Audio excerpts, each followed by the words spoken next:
Hey guys, it's Uncle Lenny here. Today I'm just going to do this in one shot and not edit because I'm lazy. But today I had a great day.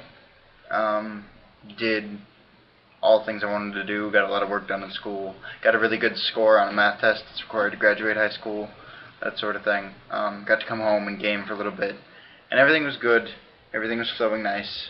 But around 9 o'clock I started to feel like something got into me, and every once in a while I get in this mood, and I was like, I need to feel determined, because I started to worry, and that is one of my biggest dreams, is to become a mixed martial artist, to go somewhere with my fighting.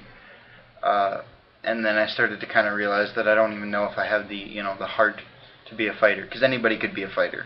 I think that's, in my opinion, one of the easiest things to do, is to fight, because we do it all the time, every day. We've been doing it since before we were born. We've been fighting. So I think it's easy to be a fighter, but to be a successful fighter, all you have to do is just become fighting, to put everything you have into fighting. And I started to worry. I was like, is that really, really, really what I can do? Is that really what I'm doing? Am I putting everything into my fighting? And I'm not. And that's just plain and simple. I'm not determined enough. I don't put forth all my effort into it. And when things get tough, I use an excuse. Whatever excuse it might be. I like to say that I try a little bit harder than other people, but I don't try nearly as hard as I could. And that's something that's terrible, because I started to realize that the only thing that's ever going to prevent me from doing what I want to do is me. And so I started watching videos on YouTube to motivate me, and I came across a video that was a high school coach talking to his kids before a football game, and he's like, some of you guys, I'm going to be pretty honest with you guys, some of you guys are just spoiled, rotten brats. Every time you had some trouble at home, you'd run to mom, and she'd give you an excuse, or when things got tough, you could just back out.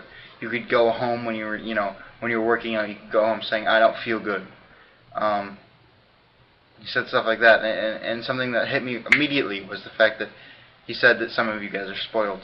And I've kind of been open with some of my friends and my teachers and other people that I've met that I know that I'm spoiled.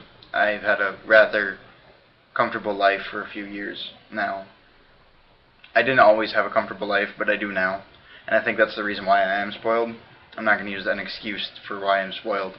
But I've kind of been taught to be catered to, and it's pretty terrible. I should never be like that. Nobody should. But it really hit me immediately, like he brought that up right away, and it was something I've never heard somebody use as inspiration before. Saying that you're spoiled is not really inspirational. But in fact, it turns it around, and he's like, you're spoiled, but you don't have to be. If you just put more effort into it, you'll get things. What you put in is what you get out. And I don't know. I don't really know how to explain it, and I'm not going to attempt to try and convince you of how I'm feeling. This video is really more for me anyway. But it spoke to me in a way that really kind of shocked my system. And I hope that I can keep this up, because I'm going to be extremely disappointed in myself if I ever do fail, if I ever give up. Because if anything that I've learned from my life is that giving up only hurts you, and sometimes it hurts the people that are counting on you. There's no reason to ever give up. There's no excuses for ever giving up. If you ever try your hardest, try harder. And that's my life view. Sorry if this video really didn't have any point to it, but I needed to get some things off my chest. So thank you for watching. Like, favorite, subscribe, do whatever you want to do. I really don't mind. Thank you for watching. Bye.